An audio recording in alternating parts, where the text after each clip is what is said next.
Linda Clark. And if you'll bear with me, my internet is a little slower today. We're having some weather and sleet here, unusual for the South. So for the past 20 years, as a member of the San Diego Rose Society and others, Linda has immersed herself in growing, learning, exhibiting, serving, talking, everything roses in the Rose family. As part of ARS, since 2001, she became a consulting Rosarian, a horticulture judge, an arrangement judge, a chair of the San Diego Rose shows, including nationals in 2014 and 2018, and an exhibit. She exhibits as much as possible. She's been exhibiting roses since 2004 at local, district, and national shows, as well as entering roses in the San Diego County Fair. Her current garden includes about 800 labeled roses. Linda Clark, National Horticulture Judge Chair and Horticulture Judges Chair for the Pacific Southwest, La Mesa, California. Also joining us today is Bill Kazimchek.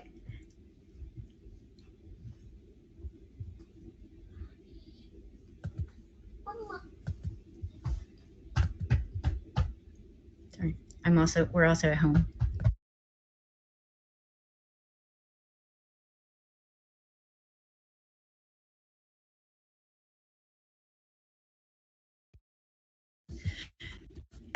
Bill is the current president and newsletter editor for the Philadelphia Rose Society, the Penn Jersey District, photography and trophy chair, ARS Miniature Committee, chair of ARS Exhibiting Committee. He resides in Levittown, Pennsylvania, and has 35 years of growing roses. So Bill joins us to share his love and knowledge of roses and that process. He is the guest editor for the 2019 ARS Guy Blake Hedrick Award, Best of Show and 2012 ARS Photography Contest. Obviously, include rose and photography. And Bill enjoys growing, showing roses, rose photography in a garden of approximately 1,070 roses of all types.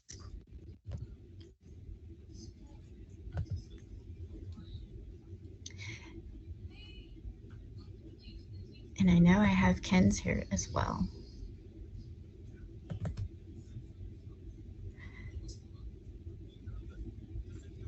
So Kim Borman is a board member for the Philadelphia Rose Society, a member of the West Jersey Rose Society, resides in Warminster, Pennsylvania, and a background in piano performance. Teaches music at the collegiate level, and the milestone in the world of roses: 3 national Nicholson Bowls, 2 national Queen of Show, 1 national Ben Williams. Hobbies include classical piano, opera, and gardening, and exhibiting roses, mainly of the many flora roses.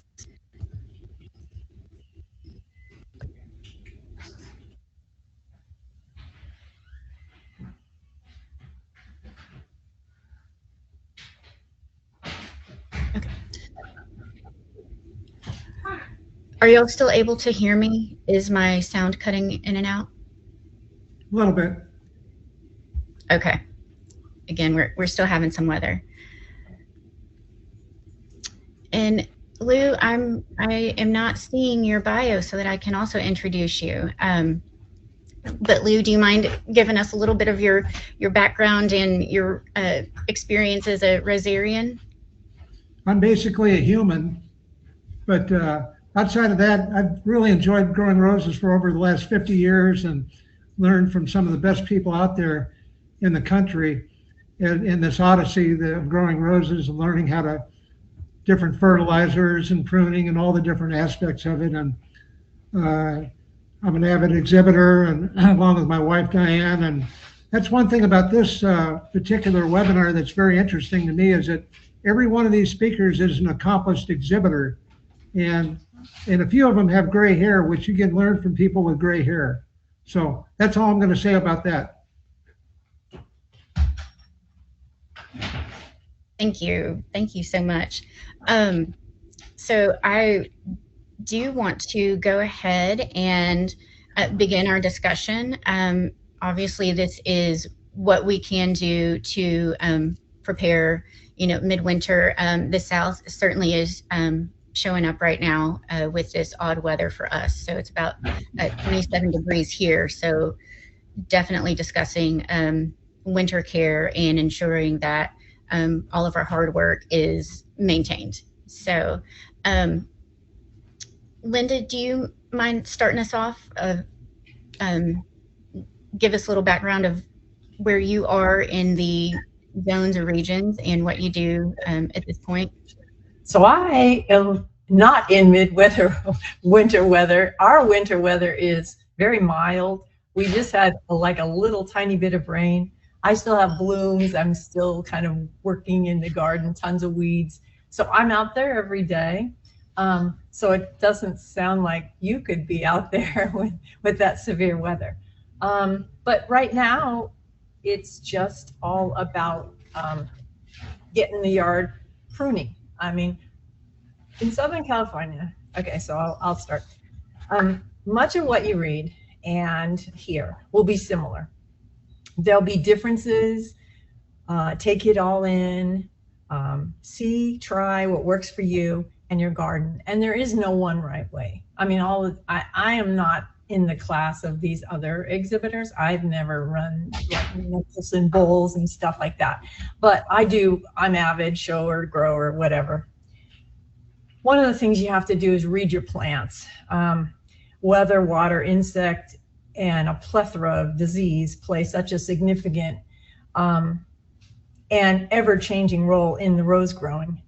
It's important to be able to adjust. So most of the time, I used to take care of people's roses as well as my own. And I don't do that any longer, but they would always say, yellow leaves.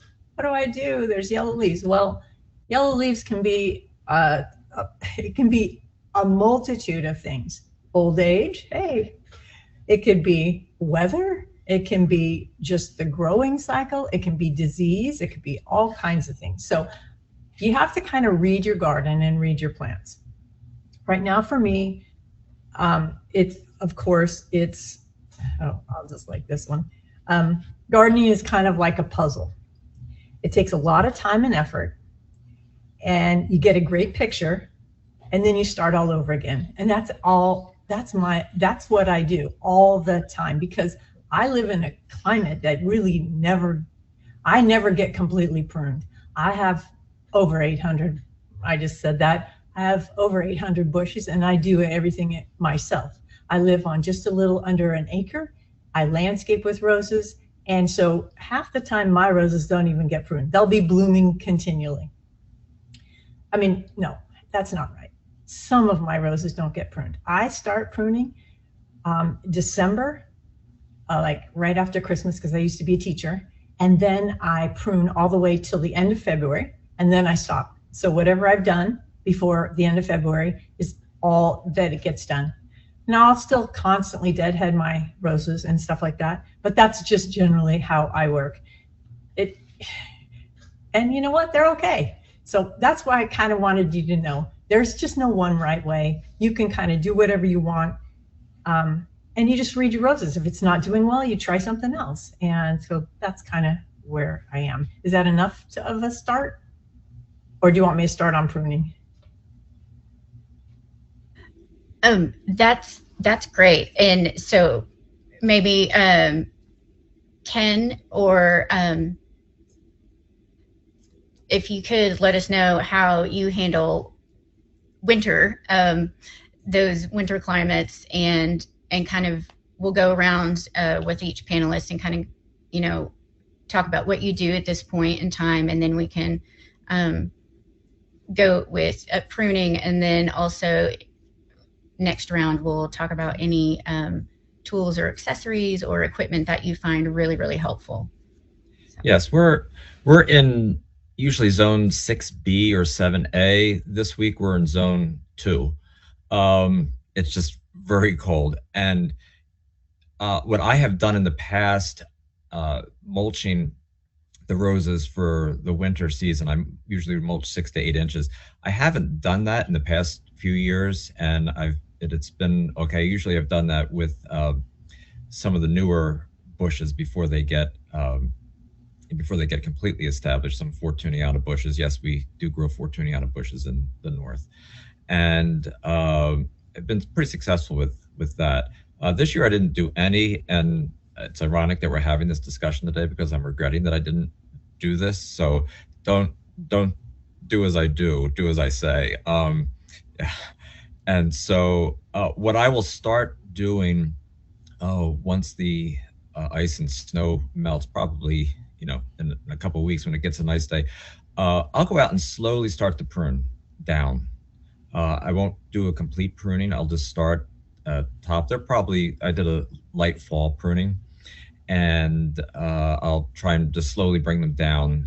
And then probably the second week in March, which is for us about 2 weeks before the forsythia bloom. And you can, you know, check that in your area to see how that works out for you. And then I start to bring them all the way down. And for me, all the way down could be down to a foot. I'm talking about hybrid teas, not climbers and shrubs. That's Bill's. I'll let him talk about that. And hybrid teas, I'll maybe bring down to a foot. This year, because our rose shows are a little bit early, I'll probably prune a little bit higher, because if I prune low, the blooms will occur in mid-June. I need them by the end of May. So that's what I'll do. And I'll slowly start to clean out over a month rather than have a designated week where I'm working to clean out and then and prune down. So it's more of a gradual thing. So if I wait too long, I'm going to kind of be where Linda is, where some just don't get pruned and they're blooming, they're leafed out, and it's like I'm not cutting 2 feet of stems that have leaves on them, you know. And so I try and do early. I have not had any problem pruning early. The problem has always been pruning late. So, and that was by trial and error. And as Linda says, I agree completely. There's no one right way to do it. I think you need to. There's several ways to do it. There's definitely wrong ways, but I think there's a bunch of ways that can be done, and trial and error. And hopefully you can pick up a few things today. Okay.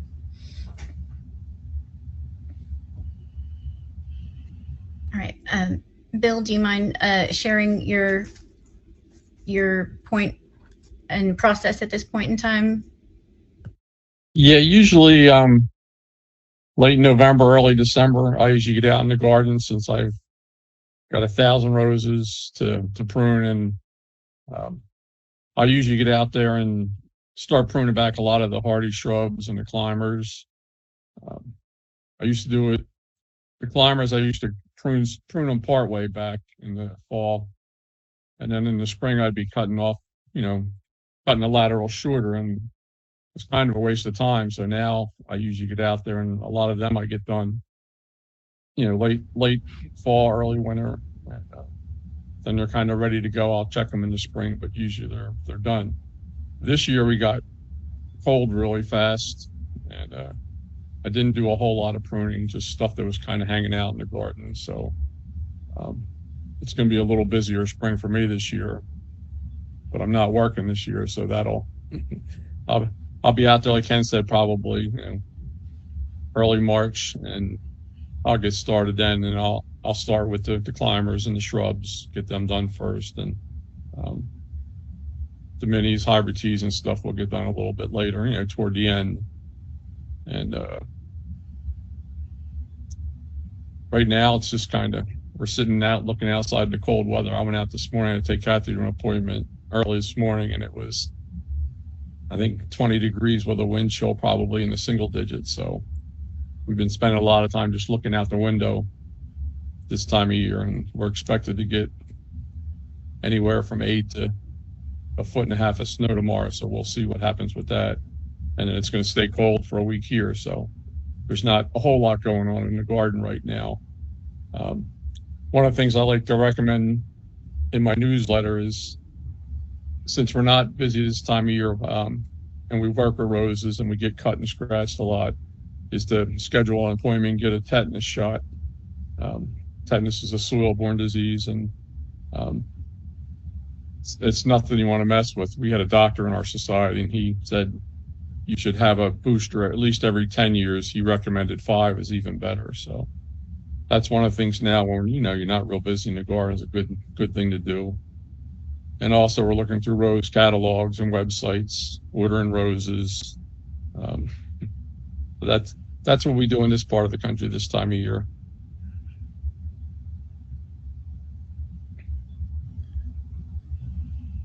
All right, Lou. Well, this pruning is the big story in our part of the world right now, in Arizona, Nevada, parts of Texas, Southern California, Northern California, a lot of places. But with that being said, there's also many areas that are too high in elevation to even start thinking about pruning right now. But when I start getting ready to prune, my number one thing that I think about is getting the tools totally ready. Like our pruning shears, we don't use the anvil type. We use the scissor action ones, and the top of the best ones you can buy for your money are the Felco number 2s for my book. And we've had 2 pairs, one for my wife Diane and one for me, for over 50 years. And I learned many years ago how to sharpen them so that the edge of that pruning shear will cut the hair off my arm. And it sounds like a bizarre statement, but I learned from a gentleman named John Juranich. He wrote a book called The Razor Edge Book of Sharpening about over 30 years ago. And imagine somebody, what he did is he set the Guinness Book of World Records by, he sharpened a dull axe within 15 minutes, and he shaved his face of his beard. It totally came off, and it was the most phenomenal thing I've ever heard of. And so anyway, I bought his book. And then it quickly became apparent this guy knows what he's talking about. He's was hired for many meat packing industries, and for the for surgeons out there who do operations. They use not surgical steel, but they use stainless steel. And I got into it so much as far as learning to sharpen that I bought one of his kits from, it's called Razor Edge Systems, where you've got a coarse hone, an ultra fine hone, and an edge guide that you put in back of the, you take the Felcos apart, and the side that has the edge on it, you put a little device, it's an edge guide, where it will have it at the perfect angle when you put it on your hone and your ultra fine hone, so that there is no deviation. Because most people, when they try to use a hone, they're just guessing, and then they're going up and down, and it's never sharp. But it is really amazing when you get into his system and you do that. And I also got to the point where I purchased, because he talked so much about stainless steel as getting the ultimate edge and holding the edge. And he said that's what at that time they were using for surgeries, for many surgeons out there. That I had a knife maker actually make me a blade for my Felco shears, which was pretty amazing. That worked well. But so anyway, 4 times a year now, I sharpen my shears in that fashion, and they will cut the hair off my arm. They're that sharp. And the great thing about having shears that sharp is that you will never have dieback. Since I've done this, I've never had dieback on any cane after I pruned all of our roses, all 60 of them. Sorry, Bill. I think of those 1,000 roses that you're going through. Boy, that's a lot of work. But me and my wife both do that, and it really is a tremendous thing. And then the other thing about sharpening that I'll mention, and I won't harp on it too long, if people are interested, they could get the book and then learn more about it. But what's very important is you have to take the entire shears apart, and then, which most people won't do, they'll just use some sort of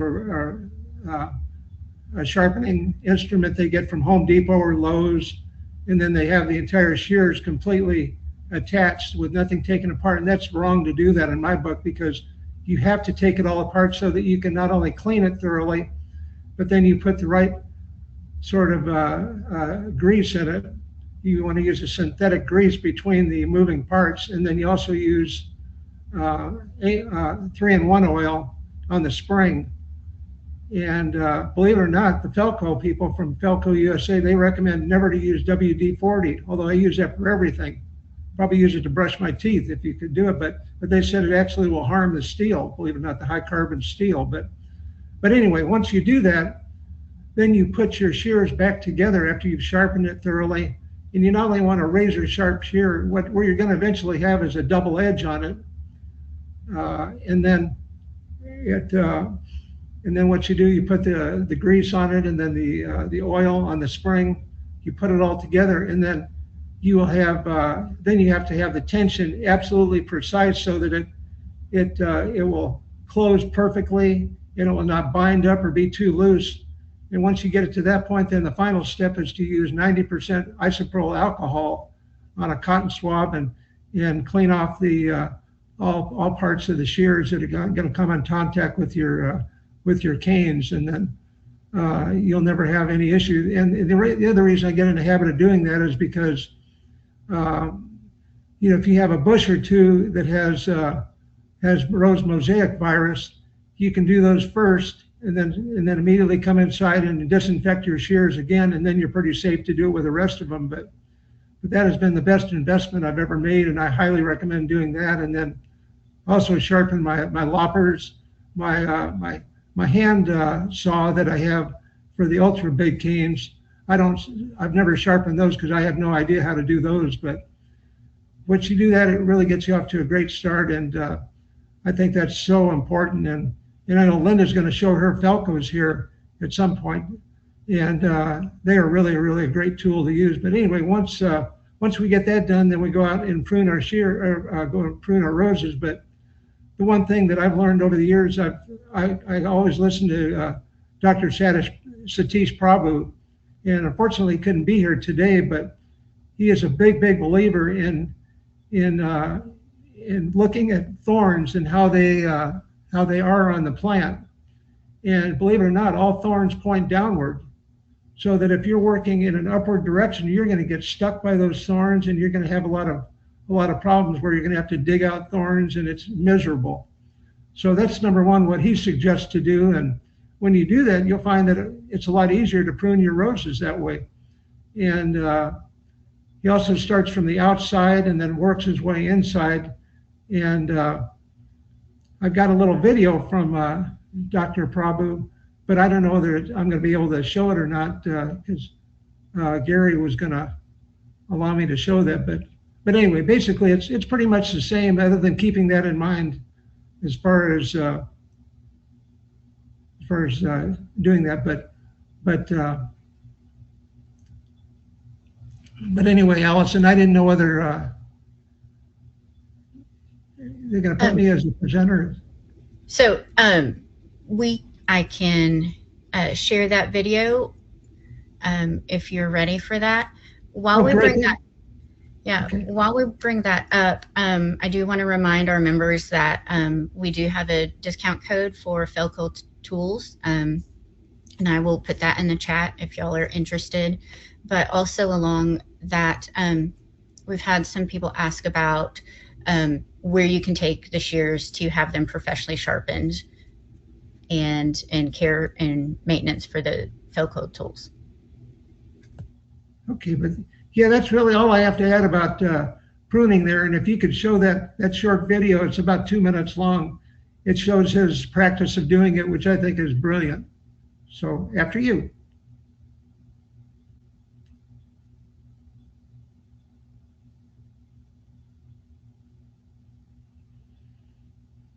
You're now the presenter, Allison.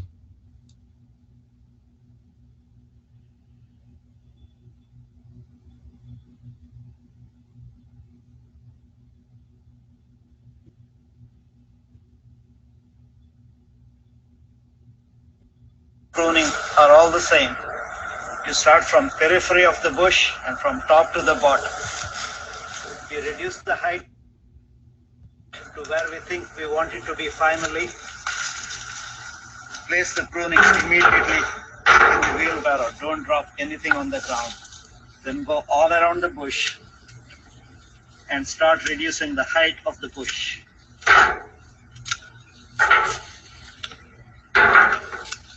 At this point, I'm not particularly worried about what I'm going to save finally or how I'm going to prune the center.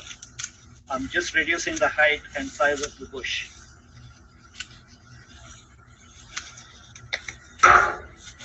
From that aspect, there is no difference in pruning a miniature and a hybrid tea rose.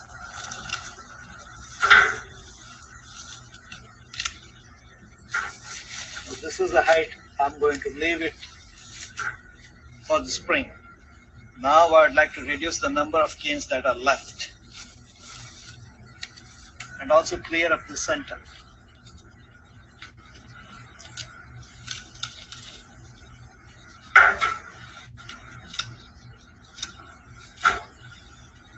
This is crossing over here, so I'm going to eliminate that. This is too much crowding in the center. I'm going to cut that one off.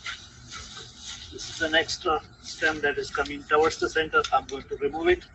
This one crosses the midline. I'm going to remove that. So also clear up the center here, remove this thin growth, and remove this thin growth. Reduce this a little bit further. Remove the tips here and the tip here. Again, reduce the density here by removing that one. Remove this one altogether.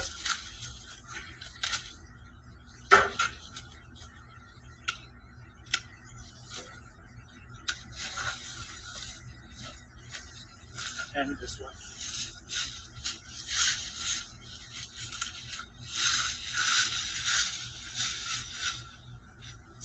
That looks good.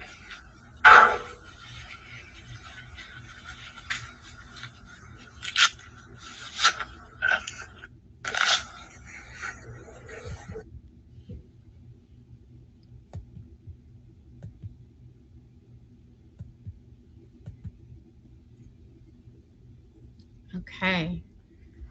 And I will put the link to that video in the chat as well. Perfect. You know, about the last thing about pruning is, which I think is very, very important, is if you live in a climate in an area where you have cane borers, which we do in Arizona, it's a horrible thing to have, because if you don't seal those canes up, you're going to have serious damage where they go into the canes and then burrow into them and then cause structural problems and growth problems. And so a week or so after you're done pruning, it's probably wise to use a good exterior wood glue to dab on the tips of, and then also have a cleanup spray. If we have scale problems out here in Arizona too, where those damn little buggers, they can kill your plants like you can't believe. If you've never dealt with scale, you don't want to. But anyway, what we found that works really, really well is after you're done pruning, you go out there the next week and you use a high quality horticultural oil. The one that we prefer is called JMS Stylet oil. It's a great horticultural oil, and it's mixed in proportion to water, and then you spray it over your canes, and then that's the cleanup spray. And then eventually you start, if you believe in spraying like I do, I'm an exhibitor, I really believe in doing that in the spring and the fall. Then you start a regular spray program. But that's all I have to say on pruning.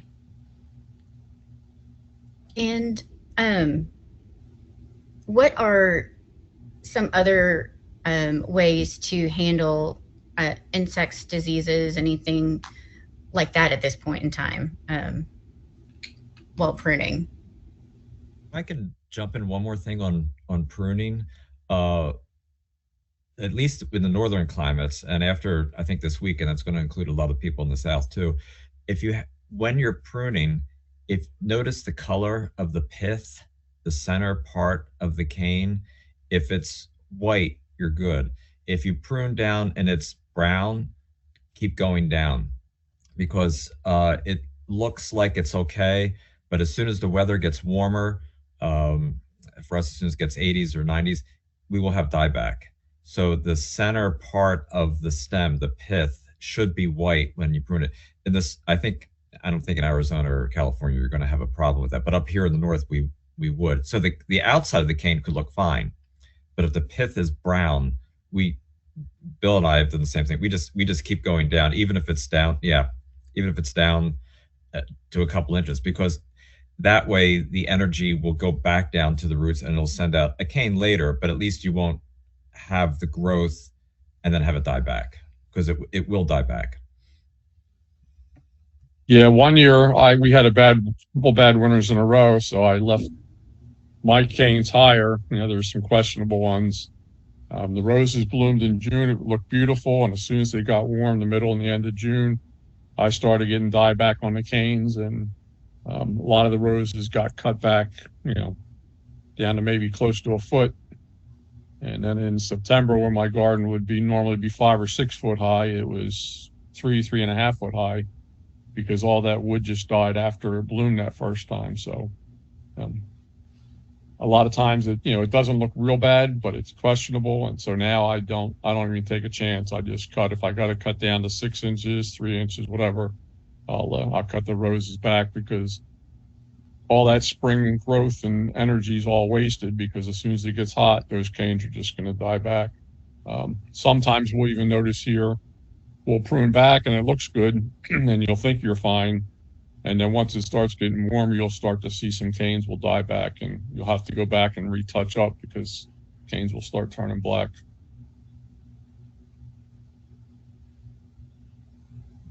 Yeah, I really, you guys are amazing. I do have Felcos as well. I have number 12s. I wish I could sharpen. I basically buy them again because I'm terrible and I don't clean. And I'm like, oh, you guys, I don't know why I'm talking here, because I'm not in your caliber. But anyway, this is Felco number 12. They have they turn, because I'm not very strong. And so it helped me when I had a frozen shoulder to use these. And then I also have a tool like this now that is an electric pruner that is like fabulous, but very dangerous. So you can use those things when you prune. My biggest thing with pruning, we have different things, but in our climate, it's like I said, my roses grow continually.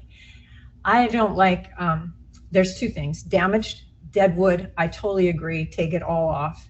That's the one thing I prune, like damaged dead wood, get off. And then I also, a lot of people, they leave nubs, and I hate nubs. These are little tiny blind end things that they leave. So I would never leave those. I don't like those at all, because they're never going to do anything, so you always prune those off.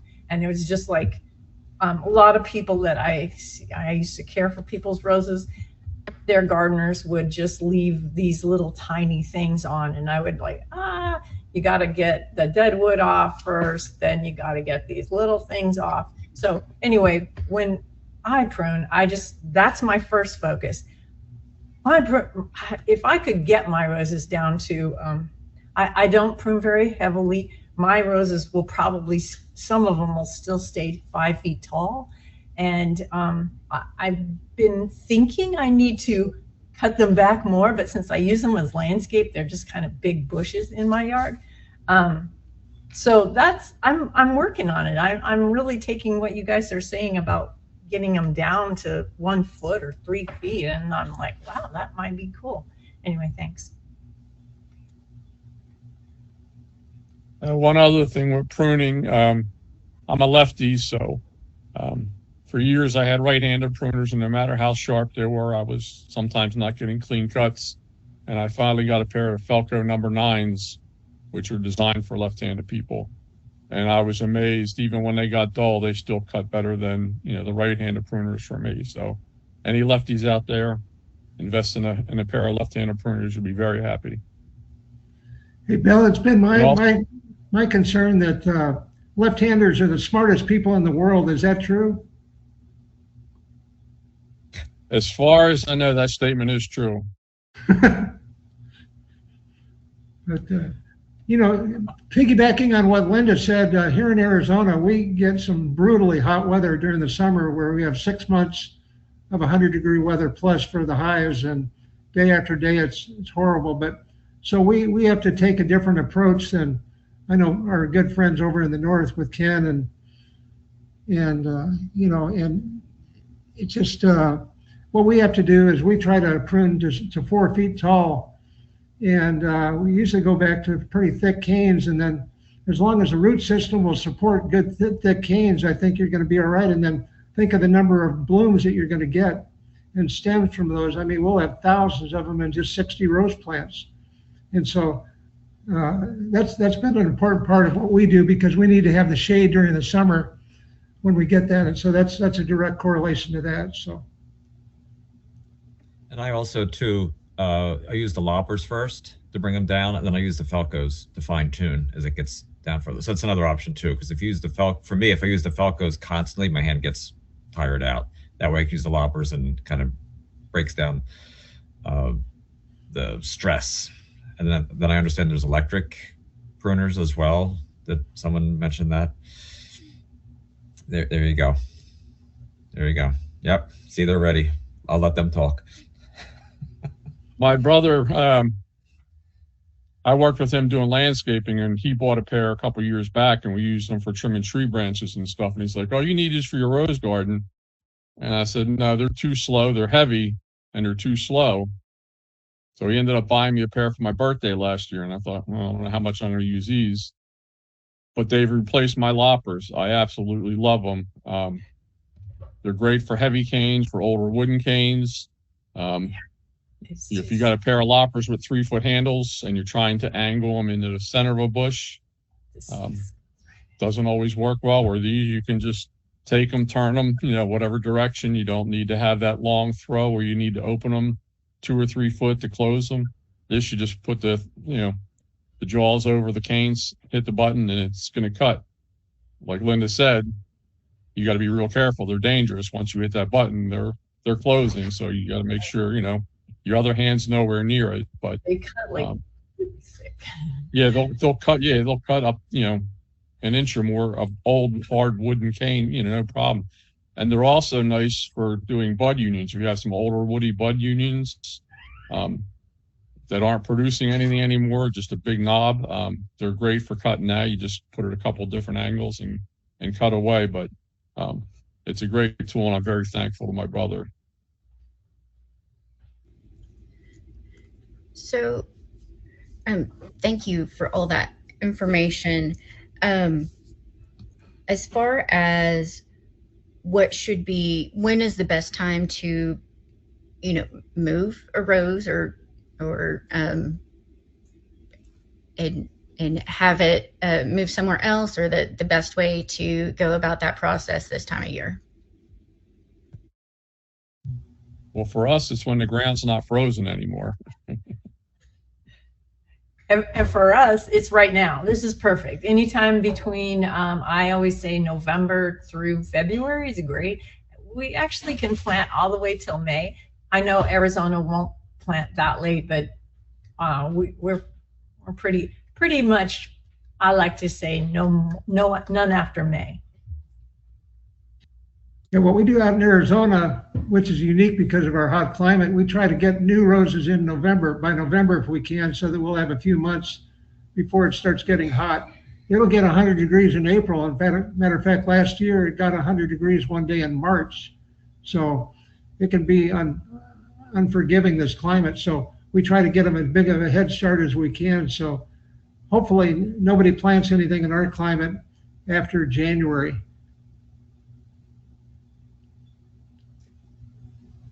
Yeah, I move a lot of roses in my garden. I have so many, and I buy stuff that's supposed to be small and gets big. I buy stuff that's supposed to be big and it doesn't get tall. So a lot of my garden is layers. I try to put the tall stuff in the back, shorter stuff in the front. And then also roses that aren't doing good, sometimes I'll move in a different location. And I usually try to do that going into November when they start going dormant, maybe the middle to late November, December. We usually stay fairly warm, 40s and 50s. And I try to get a lot of that done then. Whatever doesn't get done then will end up happening end of February, beginning of March, when it starts to warm again, the ground's thawed out. And then I'll do that probably up until the end of April, moving stuff around. Stuff needs moved. So I used to get my roses from Palatine in November. I like to try to get them in the ground, over the winter, because the ground's still workable, and having so many roses, I don't water a lot. And it seemed like when I got roses in November, bare roots, and I put them in the ground, I'd mound them up good. By spring, they have a nice root system developed, and they seem to take off almost as well as established roses. Whereas if I got them in the spring and I put them in the ground and I didn't think about it to get out and water them, and when you have 1,000 roses and you have 10 new roses in different spots of the garden, you don't always think about it.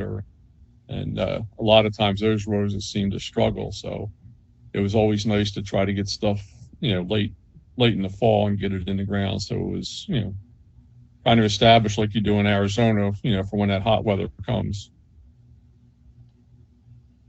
Yeah, my understanding is I think it takes 2 to 4 weeks for the new feeder roots to develop. I usually go by 3. That's why I said 2 to 4. So it's really important to, when you move it, regardless of the time in your zone, make sure watering is important. And I would think especially as soon as the temperatures, even in this area, when it gets up to 80s, even if it's a newer bush, the bush really needs a lot of water. And make sure there's good drainage. They shouldn't be sitting in the water, and that will help. Otherwise, they're not off to a good start, and the heat comes, and then they're going to be lagging all summer. But if you get them moved and in the ground early enough, and give them, as was said, enough time to get going, and give them water, especially if you do it in March or early April, they should be okay. And I also, if they're, as Bill said, if you get bare roots, and I usually flood the hole with water and put the bare roots in, and some soak it in a pail overnight. I think, Bill, you may have done that. And then put it in, and then I mound the dirt up on the canes so that the canes don't dry out. That's important, that the roots stay well watered, and that the canes don't dry out from the sun. Even 70 and 80 degrees, they'll dry out. And then usually after 3 or 4 weeks, the feeder roots are going, and then just by the water and the soil mound goes down, and then they're pretty much ready to go, and they'll stay up with the rest of the bushes. It's interesting. One thing I think is probably the most important thing in growing roses is having a great soil matrix, and whether it's planting in the fall or whenever you do it. And over the years, we probably tried 20 different soil mixes and finally settled on one that works really well out here. At Home Depot and Lowe's, they sell a product that's a potting soil called Kellogg's Patio Plus, made by the Kellogg's Company in California, and it is superb. And it's about $8 a bag.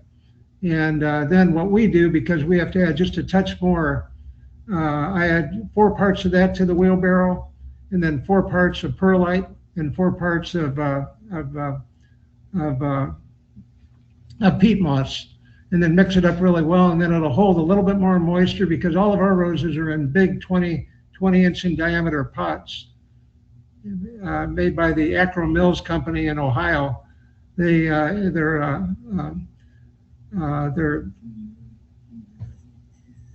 the different rays that they have out there by the sun. It's basically they've manufactured it in a way that they just do not go bad for at least 20 years, and that's saying something in our climate for plastic. So anyway, having a great soil mix and then adding the rose to that is so vital out here that I can't emphasize that enough. And at this point, what else would you do to supplement or feed roses at this time of year? Would you anticipate moving the roses, like feed them before you try and move them with anything special, or what is that process?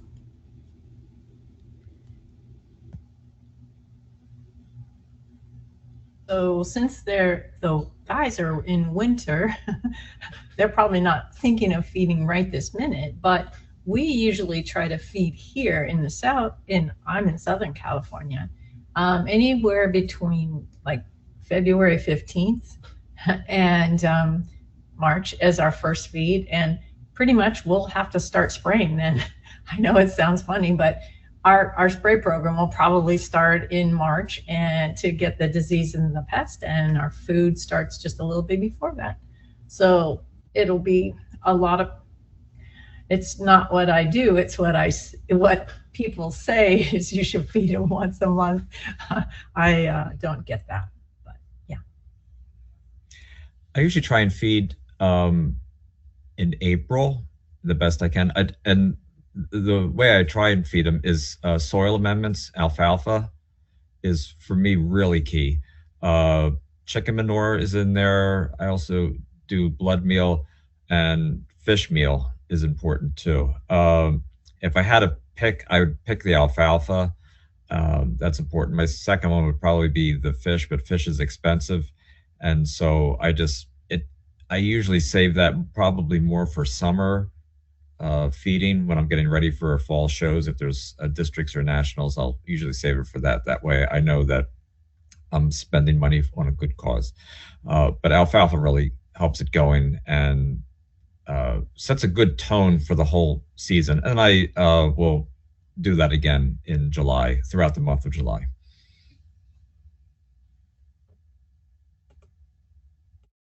Yeah, I'll do my fertilizing as soon as I get done my pruning. Like Ken says, I'll use alfalfa. I use rose tone as a natural fertilizer. I used to use a granular fertilizer, but I've gotten away from that, and I've been using chicken manure along with the rose tone the last 4 or 5 years, and roses responded really well. And I'll also do some Epsom salts for basil rakes. And all that stuff goes down. I'm done pruning, and then as soon as that's all down, then I'll do my mulching and cover it all up. I don't scratch anything in. With 1,000 roses, people like to scratch stuff in. But basically, I'm done my pruning. I get my fertilizer down, and the mulch goes on top, and then Mother Nature will water it in. And there's plenty of stuff in the soil, so each year it just gets added. And then I'll usually do a second feeding, about half of what I did at the end of June after the first flush is done. After I get done with my deadheading in June, then I'll usually give it a second shot. Yeah, what we like to use in our garden, we were kind of indoctrinated to fertilizing by Dr. Tommy Cairns in Studio City, California, many, many years ago. And if people don't know who he was probably in his prime.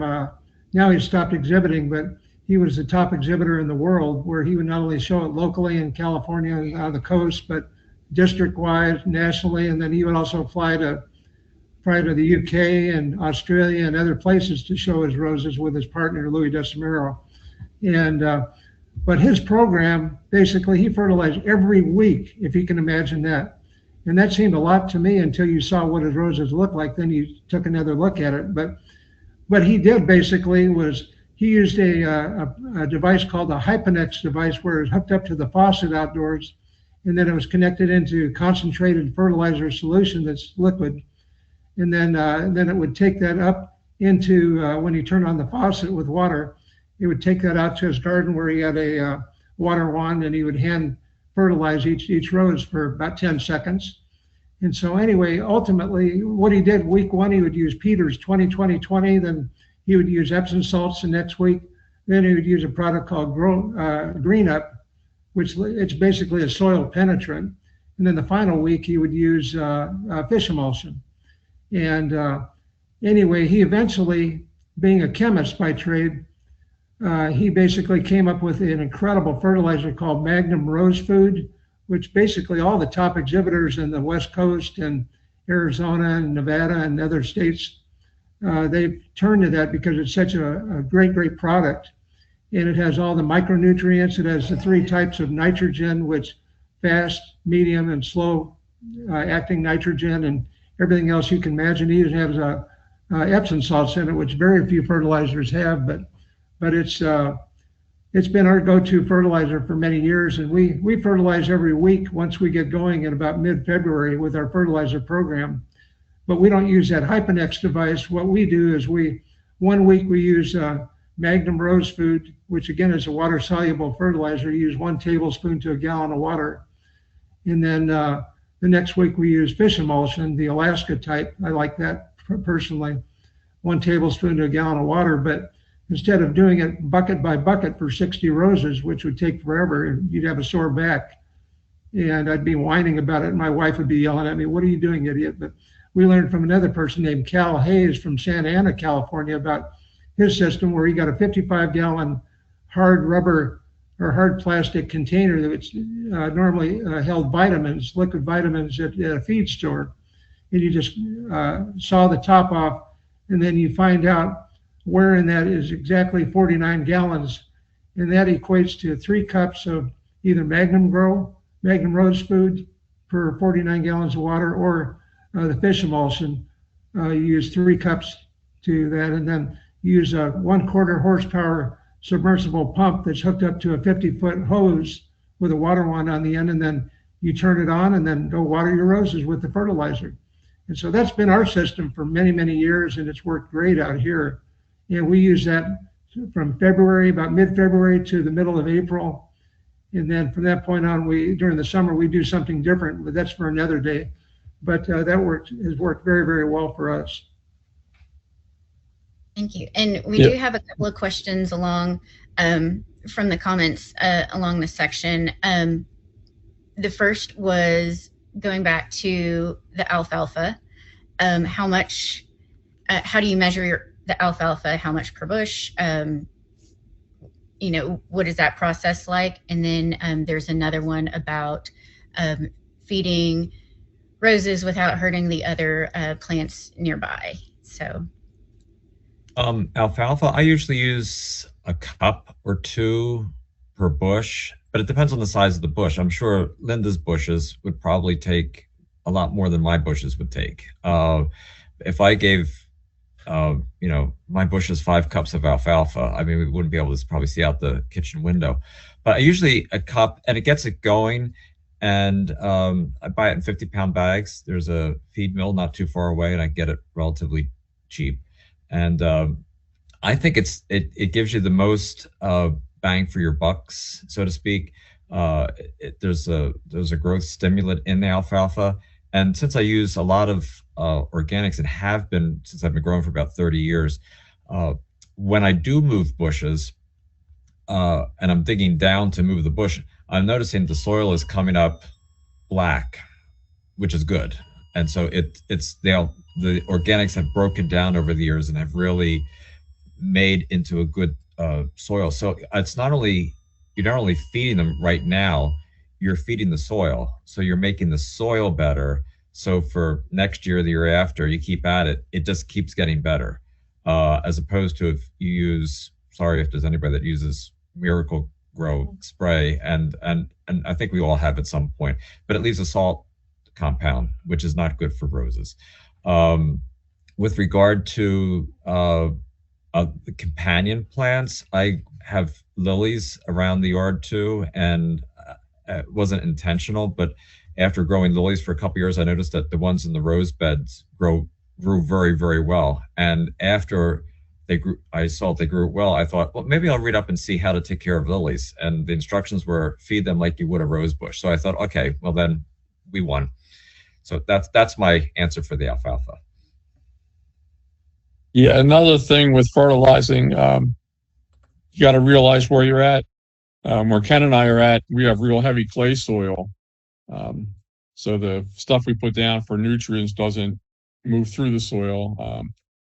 Lou and Linda are probably in more of a sandy soil area. And we also have friends in New Jersey that live in that. So the fertilizer you're putting down leaches through a lot faster.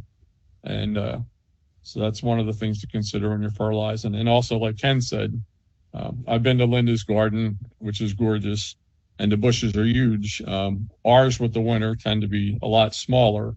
So you have a smaller bush, you don't have to fertilize quite as heavy. You don't need that constant. And also, I said with the soil, I try to amend the soil, and we put a lot of stuff to break down the clay, but even still, it's the fertilizer not moving through the soil like it does in a sandy area. So it's also something to consider depending where you're living to consider. You're right, Bill. I have the clay as well, but I also tail off on Ken that alfalfa, you can't go wrong. Whatever kind of soil you have with that, it's just going to benefit not only your roses and the plants around it, but your soil. So I don't think you could.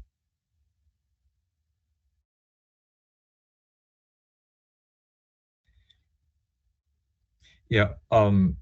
Also, too, with the organics and the alfalfa, don't put it down on Saturday and look for results on Monday. It's not going to happen. It's going to take probably a month. And in the summertime, one thing that I do, and it's a little bit of a variant over what Lou said. I will put down organics, a different type of organic, on 7-week or 7-day intervals. So I'll start at the beginning of the month, maybe with alfalfa. Maybe the next week I'll do some chicken manure. Maybe the next week I'll do some blood meal, so that the food is constantly in August being uptake by the plant, rather than giving it all at once and having them all hit at the same time. Which I'm not saying doesn't work. I'm just saying I've tried that. I've also tried doing it on a weekly basis throughout the summer over a 4 or 5 week period of organic putting down, and it works very well for me. Yeah, mine all go down the same time.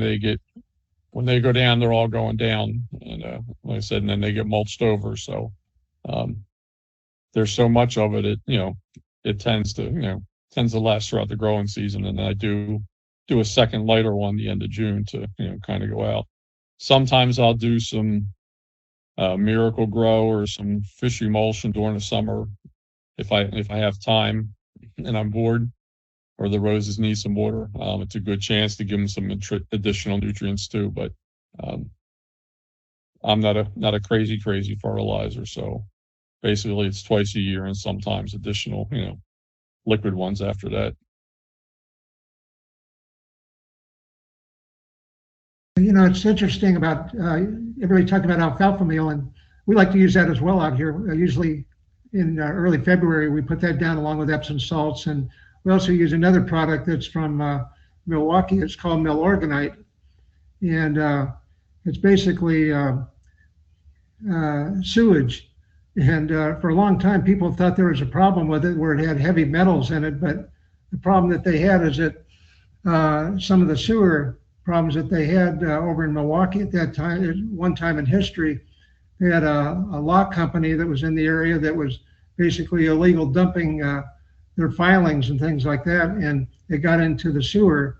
And so naturally, when you're using human excrement and heating it to 2,000 degrees to get Milorganite, you're going to have some of that show up. But they were never cited for it, and it's a great product that's been used for years. And then, another product that's interesting to try is there's a long time Clemson University researcher who researched seaweed meal, and he talks about the qualities of it. He gets it from a certain part of the world. I think it's over in near Iceland and in that area, but it really is a fine product because it allows new growth just like alfalfa, and when you use that double combination, it can be some exciting results with the color of the roses and things of that. And I used it, but I only got one bag of it because it's expensive. It's like $85 a bag, and it's hard to get it shipped into Arizona. The one plant they had in California that had that, it burned down, unfortunately, and so I don't have another source that I can get it for a reasonable price. But I think that's it's called kelp meal. I'm sorry, not seaweed, but it's kelp meal, and it's worth trying if you want to experiment on different things. And yeah, they always say the important thing with fertilizer is no matter what you're using is to get it down in the garden. Buying expensive fertilizer, having it stacked up in your garage isn't doing the garden any good. So there's a lot of different ways to fertilize, a lot of different products, but the important thing is to get them down, before the roses are actively growing, so they have a steady supply of food. And some people, we'll use alfalfa pellets. I always like the meal. I said, Ken and I, we have places where we can get it. It's readily available. It's just smaller. It's almost like flakes. So I think it breaks down a little quicker, and, with the rain, the more, the smaller cut. But other people will use the pellets and, have just as good luck. Use what you can get. Thanks, Bill. We have a question about how to make sure that the type of the dark desire rose does not get too tall. I'm reading this question and hearing y'all, and I'm really envious of y'all's ability to have these wonderful gardens. So I don't think I've ever had to try and limit the height of a rose bush or anything. I don't think it ever survived that long. But with a city garden, how do you keep the dark desire around 6 feet tall or less, or should that be moved to a different area? I planted that rose because I thought, oh, nice red rose, fragrant. And I put it in my exhibition beds, and they're about 4 or 5 feet tall. And then there's this 8-foot monster that's growing out with the canes sprawling over all the other bushes. And I thought, well, it looks really nice, but it's intruding. So I did probably, I'm not suggesting you do what I did. I dug it out, but I just probably would give it some good hard pruning. I mean, maybe Bill's has it. You might still have it. Yeah, I've got a couple of them, and it's kind of like a double delight on steroids. Not only does it get tall, it also wants to grow wide. So every time I deadhead dark desire, I'm probably cutting a 3-foot cane off of it. I try to cut it back, to around 4 foot when it blooms, and then it's going to throw up another 2.5 or 3-foot cane. Some varieties just naturally like to grow tall. Grand Amore is another one. We'll get 10 foot tall in the garden. If you're trying to keep a rose a certain size, the best way is to start in the spring, cut it low, so that when it does throw these 3-foot blooming canes off, that it doesn't get out of control. But then during the growing season, as you're deadheading, don't be afraid to cut off, 2-3-foot canes that are coming up, because it's going to throw another one the same size. So it's funny. Dark desire is one of the big monsters, and I've got a few of them in the garden, and that's the only way to really limit it is, once it blooms, you got to cut it back. And also, it's a wide grower, like I said, kind of like grows outward too. So I'll also limit, the way the canes come out, and try to prune them to a inside bud when I prune them, so that the growth is directed back inside and up instead of growing even wider. So you can kind of control the size of any bush during the growing season by pruning. It's just you have to be a lot harsher than you think you would. If you're just snapping the blooms off of it, by the second or third growing cycle, it's going to be 10 foot tall. So don't be afraid to cut a lot of cane off when you're deadheading. And don't feed it. If you feed it, you're only going to compound the problem.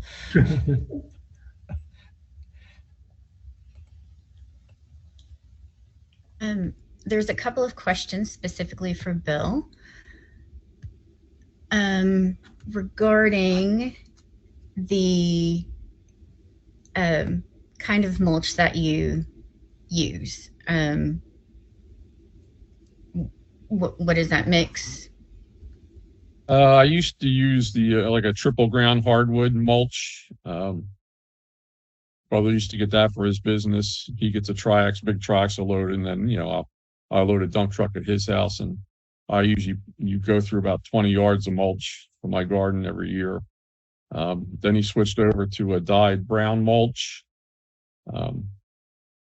That has a lot of like used lumber and stuff in it besides natural stuff. So it tends not to break down as well as the other stuff. So they say it can kind of rob some nitrogen, from your soil. So I basically just fertilize a little bit heavier than I used to compensate for that. And I really haven't had any problem. He liked the dyed mulch for his business because it kept the color better. The other stuff would fade out and kind of brown, lighten up and gray out a little more. The dyed stuff just stayed, kept its color a little better during the year. So, like I said, I add a little more fertilizer than I normally would, and I haven't, seen any adverse effects from it.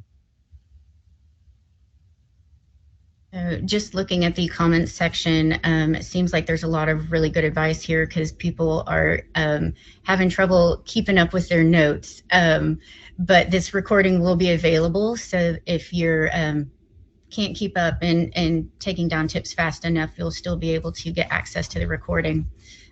Bill, people are asking if you provide tours of the garden, of your garden.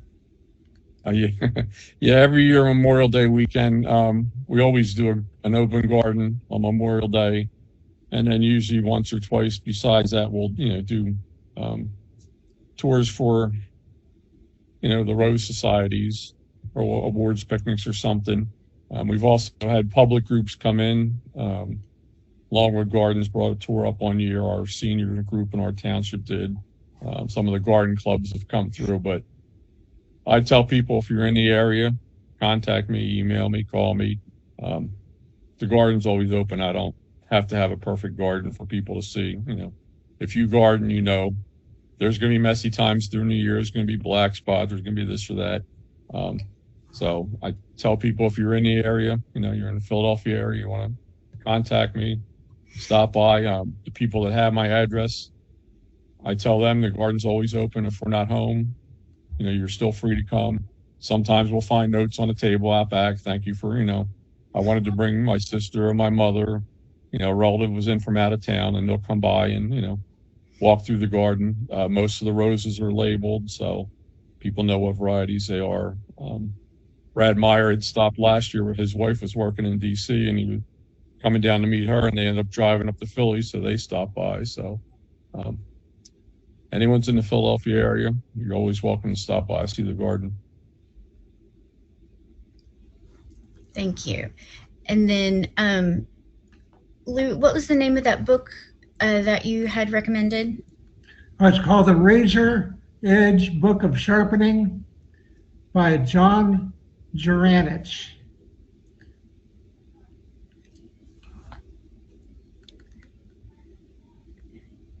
And I will work to add that to the list of information and links as well. So let's see. Okay, now we've got some questions. Dave, do you have a question? Let me see here.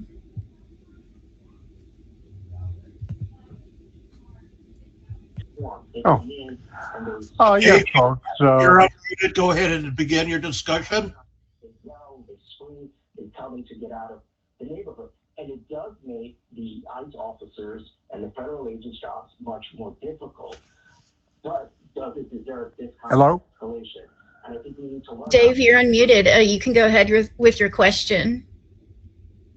Oh, yes. Have any of you folks had any success using things such as pelletized calcium and things of humic acid, some of these other little additives?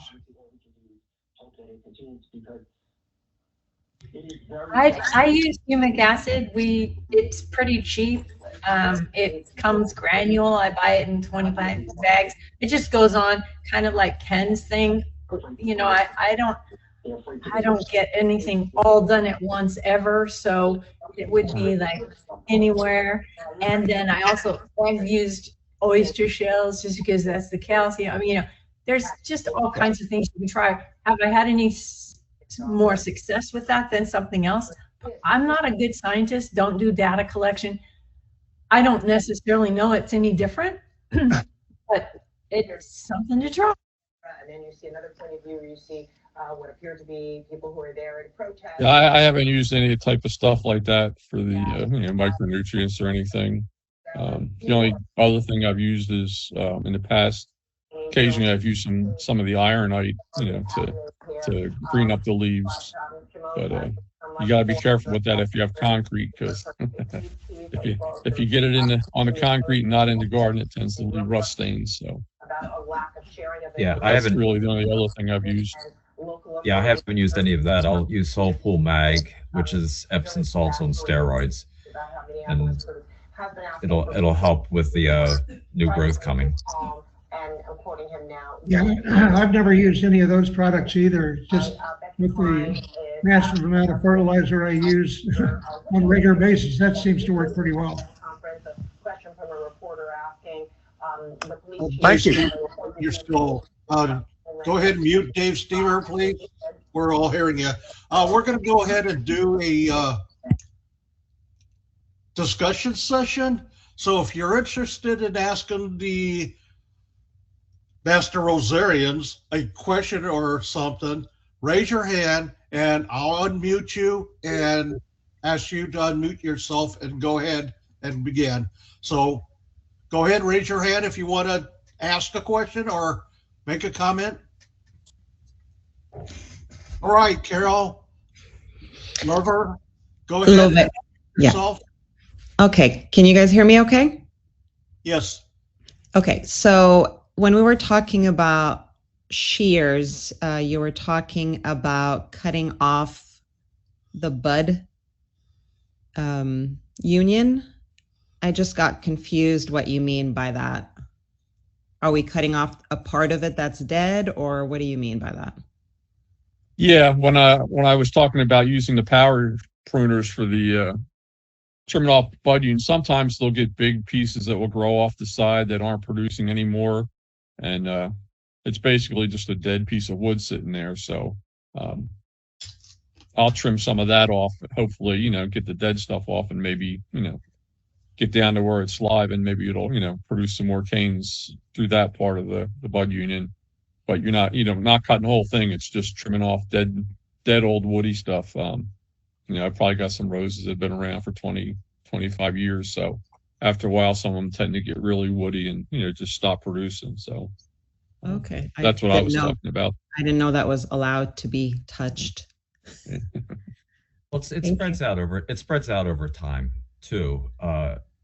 And sometimes it'll start, the bush will almost reinvent itself over a couple inches, and what's left is that dead part, and you can cut that. Don't cut below. That'll be a problem. A very funny story. It wasn't funny when it happened. I had a Fortuniana bush, and so the bud union was a couple inches, 2 or 3 max, above the soil line. And my 3-year-old was being helpful one day and was bringing out his little, yes, Linda already's figured out what happened, and he was bringing it out and wasn't watching, and he hit the bush and it snapped below the bud union. He looked at it and he said, "I'm sorry, I won't do that again." I'm saying, "Well, not on that bush you won't, because it's dead." So anyway, it was a funny story, and it was the raspberry swirls, and it never amounted to much anyway after I replaced it. So it's good here 20 some years later. All right, Carol, go ahead and mute yourself and put your hand down. Margaret Anderson, go ahead and mute yourself and begin your question or discussion, please.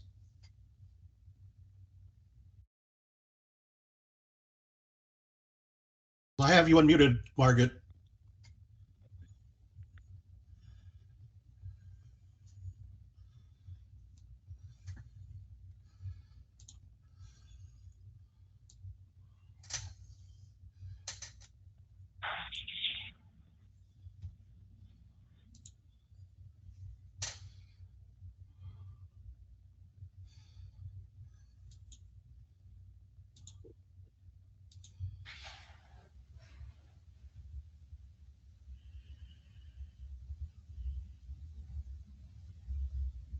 Margaret, I still see you muted, so go ahead and mute yourself, please.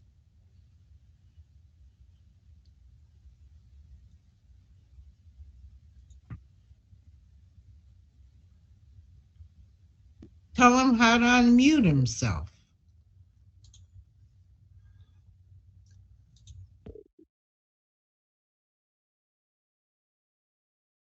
Tell him to unclick the mic.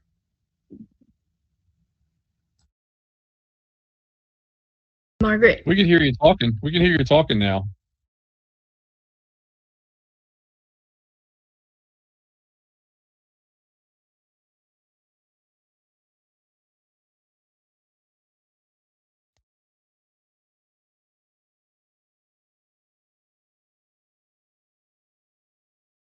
We could hear you. We were hearing you talk, Margaret. Go ahead and begin.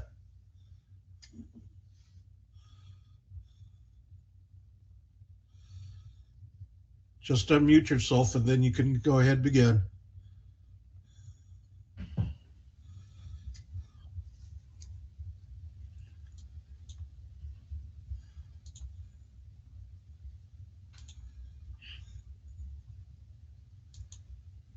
He's unmuted. Oh, come on. There he goes.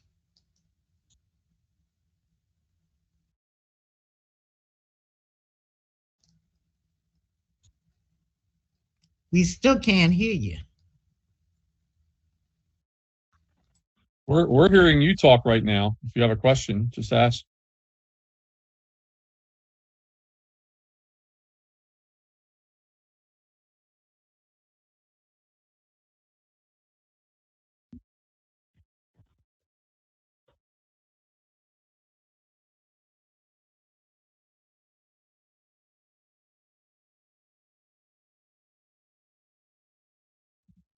We didn't hear you say anything.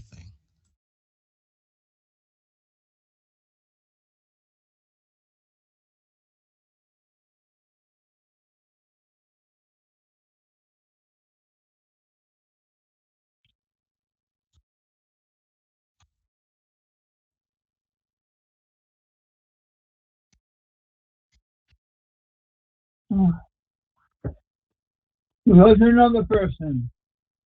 Well, Siri, Zemwiki, go ahead, unmute yourself and begin your discussion, please, or ask a question. Okay, can you hear me? Yes. Okay, my question is has to do with the disinfecting of the pruners. In the recent newsletter that came out from the American Rose Society, it said that using like Lysol disinfecting wipes was not sufficient between rose plants, which is what I have always used. Just take one out in the garden with me and wipe off my pruner between roses.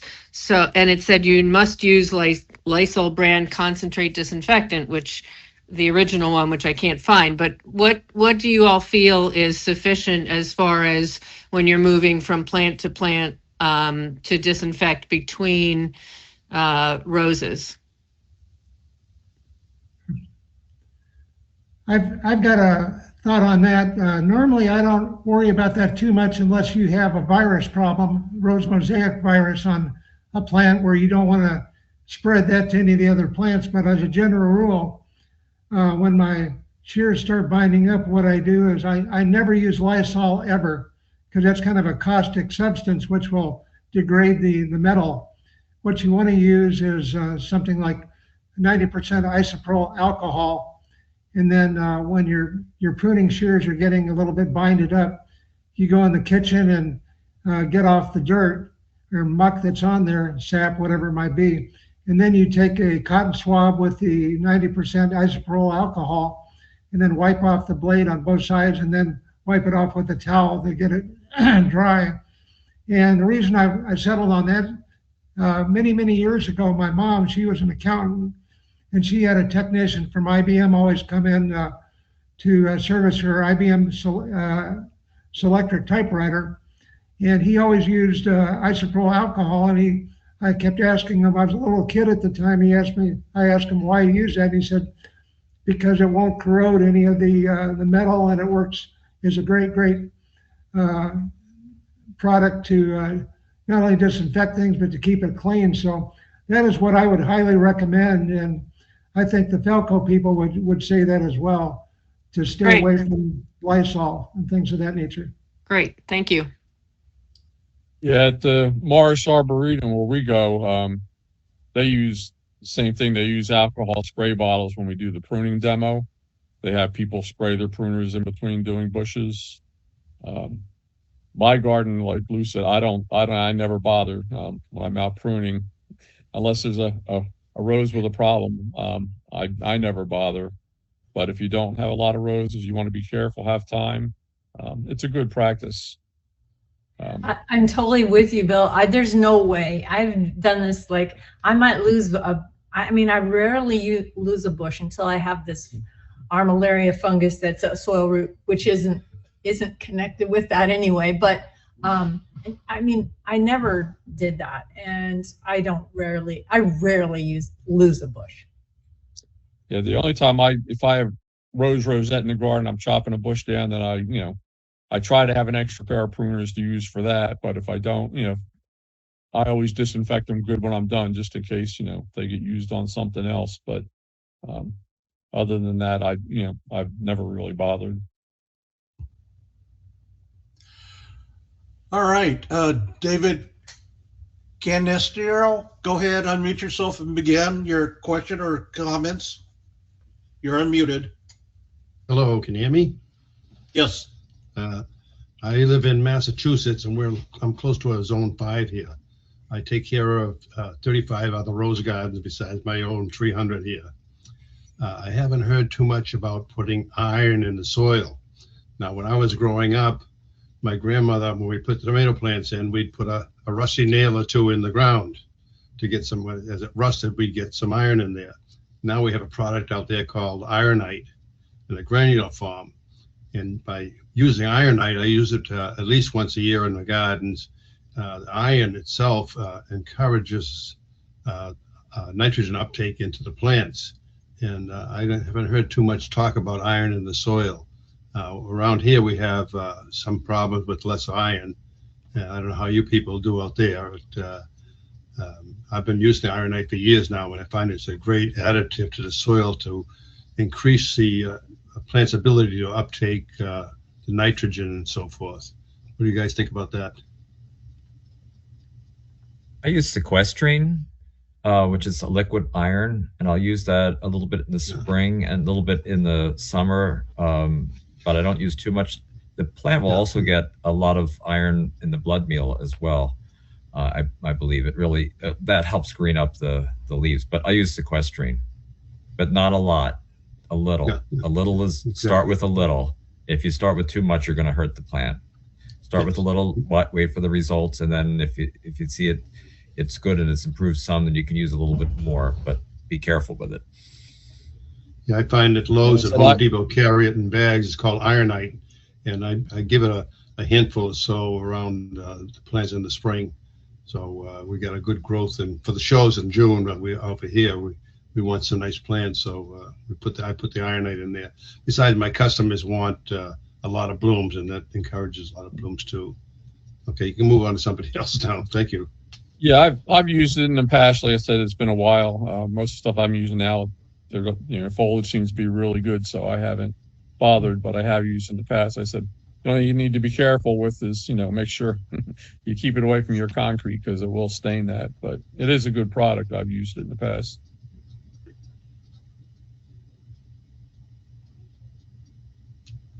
And also and I see everybody talked about fertilizers. I put the Alaska Gold, as somebody was talking about, they use it in my sprayer. So every time I'm spraying, I'm spraying a liquid fish emulsion in there. Now, there was a study many years ago from one University of Illinois or Iowa or something like that, that encouraged putting fertilizer in with your spray.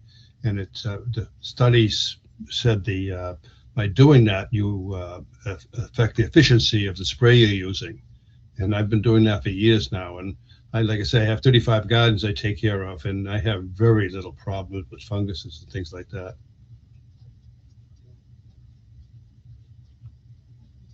Anybody else want to comment on that? I mean, a number of people do mix. I try not to mix between spray and fertilizer. That way I'm sure what's going on the bush. I don't have 35 gardens to take care of. So if I did, maybe I would change my mind. I have 150 bushes. So, you know, when I spray, and when I fertilize, I fertilize. But you can mix it, but I would have to do that and try and see, you know, what would work best. But right now I don't have the time to do that. So I'm sticking to my plan. Yeah, I usually put a little bit of water-soluble fertilizer in mine when I spray. Just give a little, you know, give a little bit of foliar feeding, not a lot. I do that too. You know, and maybe a cup in 12 gallons. Yeah, I do that too, Bill. It tends to equalize the pH balance better because it's a little more acidy, and we have alkaline water. So putting in a tablespoon or so of liquid feed really helps that. And we do have a question specifically about what pH instrument do you use or recommend? How often do you check?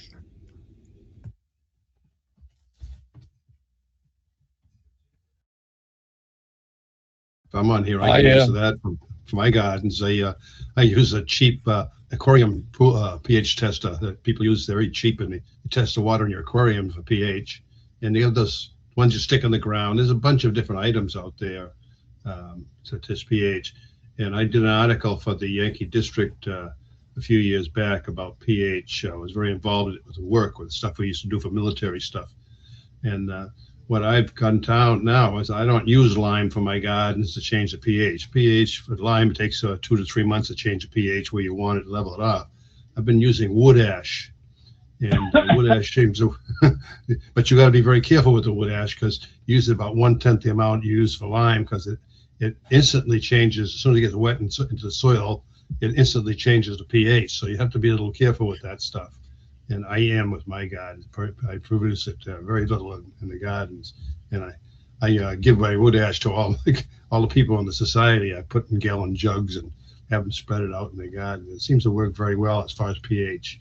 And people don't understand that pH in soil affects everything else in the soil, the fertilizer and things like that. So if you don't have a good pH, you can't uptake all the stuff we've been adding to the soils and so forth. So a pH, well, we try to get here, we try to get about 6.4.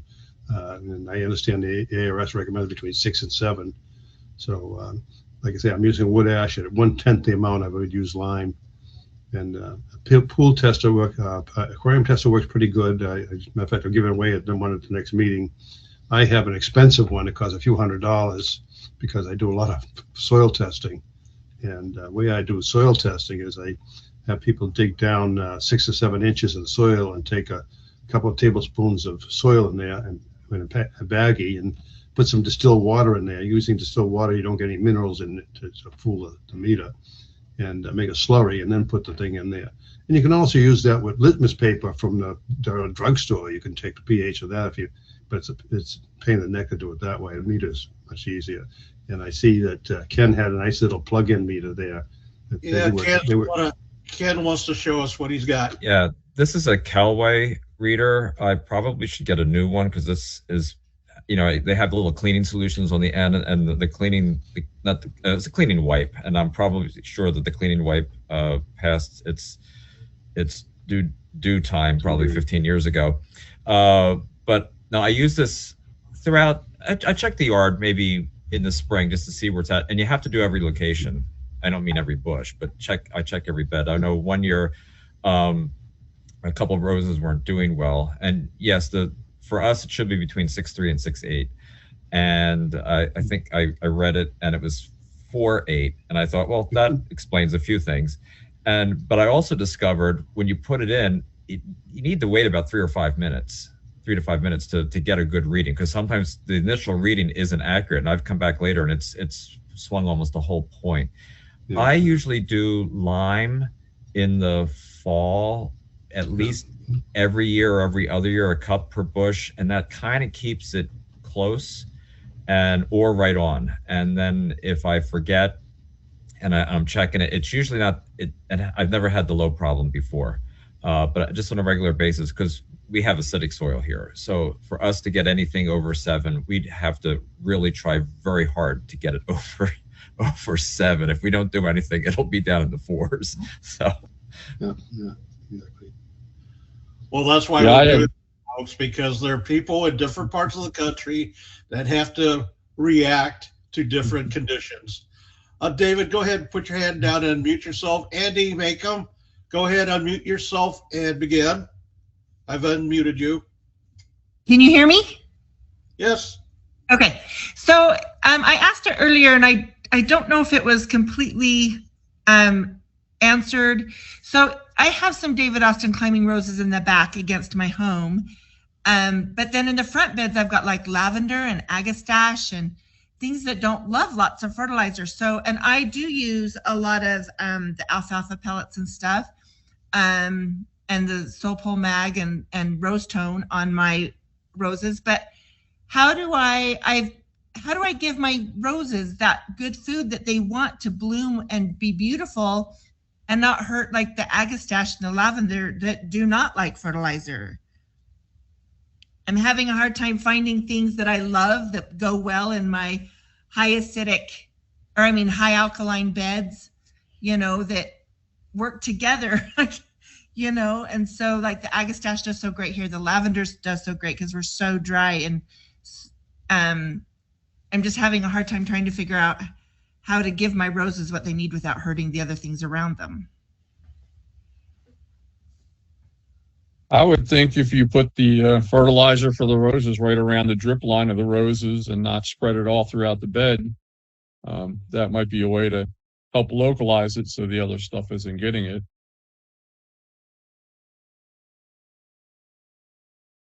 I've also had a hard time working with lavender and roses. They don't, because for us, it's like they need the water requirements so different, but I don't know. Yeah, I have my drip pretty well. I have my drip pretty well localized to where it'll give everybody the water that they need, but it's just that fertilizer. My beds are pretty full because I have a lot less weeds the fuller I pack my beds.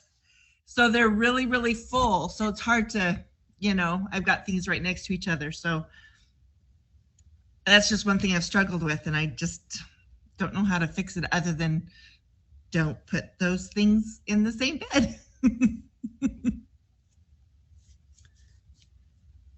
All right. Go ahead and mute yourself. Put your hand down. Dick Holgraff, go ahead and mute yourself and begin your discussion. I have you unmuted. Thank you. Good morning. I live in Omaha, Nebraska, and I've had my soil tested several times, and most of the nutrients are relatively good except for nitrogen. Has anybody used urea just to kick it in gear? That's the only thing I'm hurting on is nitrogen. About urea. I have not used it. Blood meal is 1200 on the numbers, so that's pure nitrogen. But I have not used urea because I'm chicken to try. Yeah, it's tricky. It's 4500. Yeah, see, that's yeah. Very acidy. And so for us, it's okay because we have real alkaline soil, and so it can be used effectively. Dick Streeper was a Rosarian and nationally known, and he recommends that all the time. So, or he did when he was alive, but it's just using sparingly, and nitrogen travels through the soil fast. I have clay, doesn't travel that as fast through clay. So you can get salt buildup pretty fast, and you can get just burn. So just be careful. All right, I'm going to turn this back over to Allison. She's got some questions in the question and answer box. So go ahead, Allison. So one question I have while we're kind of talking about soil levels and chemical reactions and things like that, for municipalities or people that have well water or anything like that, do we need to worry about that quality?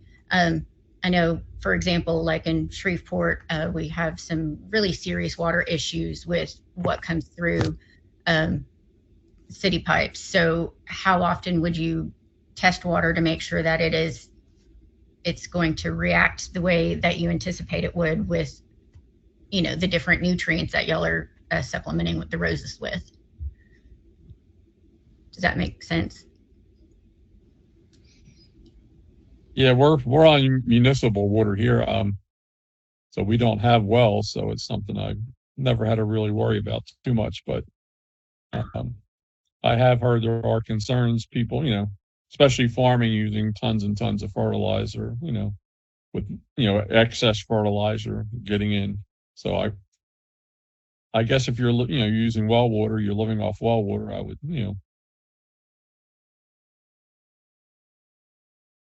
tend to tell people to stay on the later side of fertilizing. You don't want to too much excess, but you still want your plants to get what they need. So.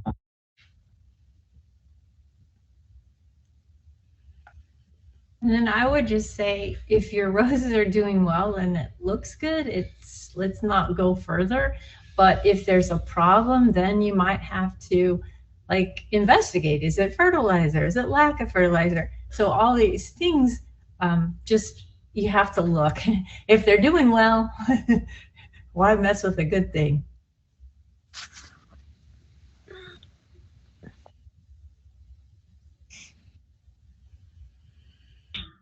Okay, and we have a question from Jacqueline. My soil pH is 5. Calcium and magnesium is very high. It was recommended to add 2.5 tons of limestone per acre over the next 2 years. Will my roses get too much calcium if I add the limestone, since my calcium is already high?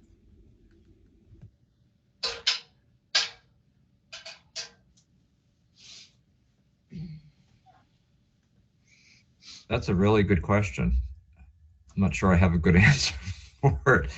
I mean, I get the problem. I think I would look at it, and this is not a scientific solution for it, but I look at it that the plants are not getting certain nutrients because the pH is so low. So I would just say, if you're going to adjust slowly and see how the plant adjusts, because eventually I would think the calcium would start to work its way out over time. Again, I'm not a chemist scientist or anything like that, but I would just say do it slowly, rather than, because if you make a mistake with a large amount of anything, you can't undo it. It's there, and so I would just do it slowly. But that's just an opinion.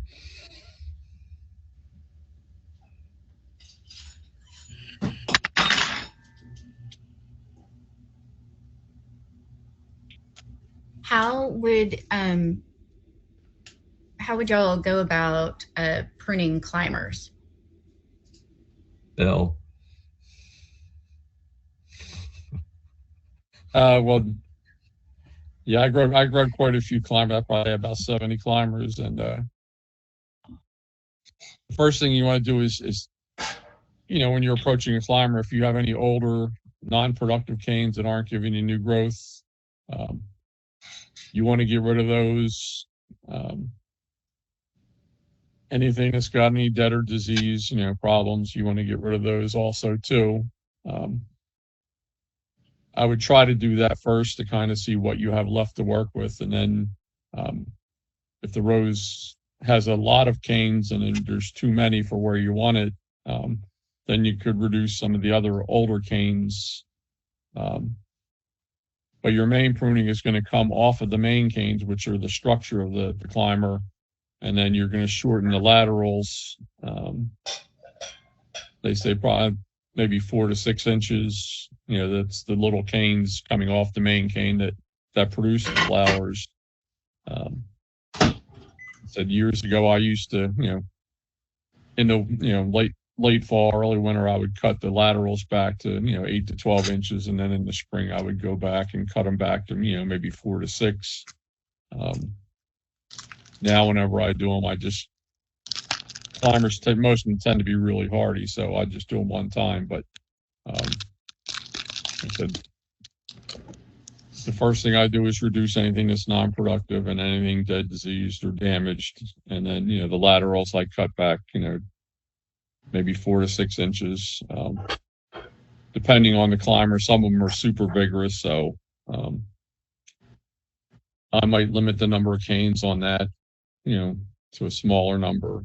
And then the laterals, if it's a one that's going to throw a big, long, you know, 2 or 3 foot cane off of that, I might keep them on the shorter side, you know, maybe 3 or 4 inches. It kind of depends on the climber, because I have one cordis climber lagoon on the side of my house that kind of covers the whole side of my house. It'll get 15-foot canes. And I've got another one out front, another cordis climber that gets real, it's almost like a tall hybrid tea. It gets real thick, tall canes. It wants to grow to the sky and doesn't like to bend a lot. So it kind of depends on, you know, which climber you're growing. And then other ones can have, you know, real thin, flexible canes. So if it's, you know, producing a lot of canes, you want to limit it to the one I have out front. Rosanna will give me sometimes 20, 25 canes, which is too much for where I want it. So I'll just take out the old, you know, the older ones and leave some of the newer ones, and then, you know, go from there with it.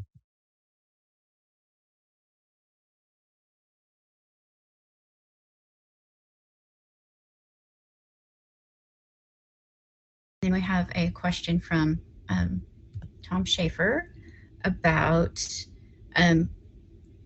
growing, let's see, rootstock, or let's see, do any of the speakers grow fountain rootstock to graft with? How tall to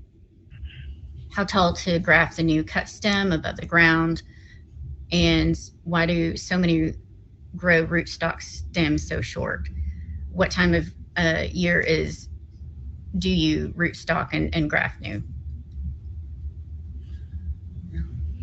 You know, I'd like to tackle this one because over the years I've been fascinated with different rootstock that you can use for your understock for roses, and I've tried several of them. The old standby here in Arizona, I know Southern California and Texas and others, has been Dr. Huey.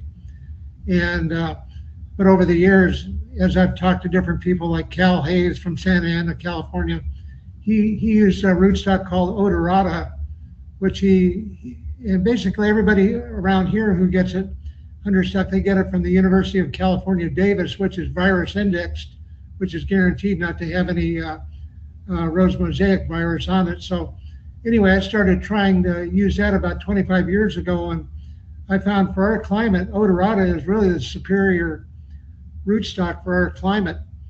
And my kind of barometer is, after 10 years, what does a bush look like? Is it as good? Is it weaker? Is it still growing? Fantastic. And with odorata, without question, that has outperformed not only Dr. Huey, but also the Fortuniana rose bushes that we've had in own root as well, and then multiflora as well. So that stood the test of time in our garden. And I'd highly recommend, if you want to try one, try odorata. It's easy to root. And we usually have just 8-inch little cuttings from the mother plant that we've had for many years from UC Davis. And we start those up maybe 25 at a time in the fall, and then we bud onto them in the spring, about early April. Because of our climate, we've got to do it at that particular time, and that seems to have a good. We use chip budding with really good success. We've had about 90% take doing that. So, but anyway, Dr. Huey works very well. Fortuniana works fine too, but it's really hard to start compared to the others. But it's a great rootstock to get plants growing. Yeah, I haven't done any grafting, so I really couldn't tell you. But Ken has grown some of the Fortuniana, and I think they grow shorter shanks for up north, don't they, Ken? Yeah, the shanks are a little bit shorter, and I'll try and put them. I believe in the South you want to have the bud union further above the soil. We can't do that here because of the weather that we're having right now. So we put either just above the soil, or that's what I've done. And I really protect it the first year, and they do make it through. What I have done is I kind of get a variety. If I do grow multiple varieties, multiple bushes of the same variety, and I choose to use different rootstock to see which rootstock grows better with that variety, and it is affected by the rootstock. And I have, well, and then like for example, years ago, my first Dublins came from Hortico in Canada, and I planted them, and everybody was getting Dr. Huey Dublins, and they weren't doing well, and mine were just really going well. And they go, well, where'd you get it from? I said I got this scrawny bush from Hortico. Well, I didn't realize it was a multiflora, and multiflora just grows so well in this area, and so I get as many Dublins as I can on multiflora because that works well for that. But I would say if you have the opportunity to try different rootstock with different varieties, you can do that. That could be expensive. I'm not suggesting that, but if you have a couple favorite ones, you can try that and see. But Fortuniata does work up in the north if you're careful, and definitely multiflora. But Dr. Huey, I mean, like Gemini does well, very well in Dr. Huey, where it doesn't do as well in multiflora or Fortuniata for me.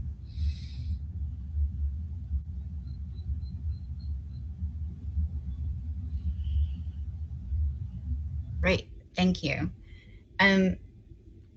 Gary, I know that we just have a few minutes left. Do you want to see if there's any other quick questions before we have to close out? I checked the hands that are up or the ones that were up earlier, so looks like you have some questions in the Q&A. Go ahead and ask those.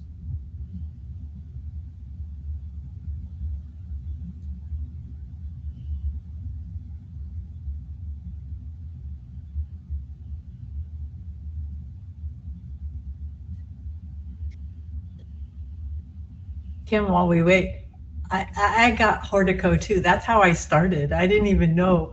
And then it was like, oh, I still have Horticos. It's so fun. I was like, oh, Yeah. I wish I could have Hortico back. It's I know. a long time now, but they are so good. I agree. Yeah, I have a crystalline in the backyard that it's got to be one of my first bushes. So it's got to be at least 30 years old, and it still produces queens, and it grows so well. I'm just not sure. I think it might be on Dr. Huey. I don't think it was multiflora, but I think it's on Dr. Huey. But granted, that's a bush that I will not move that bush. Wow. It's No. and when you find a locale, the bush does well, don't touch it. Don't touch it. Absolutely. Touch it And then alone. conversely, if it doesn't do well, move it, because sometimes Exactly. it does a whole bunch better in a different place.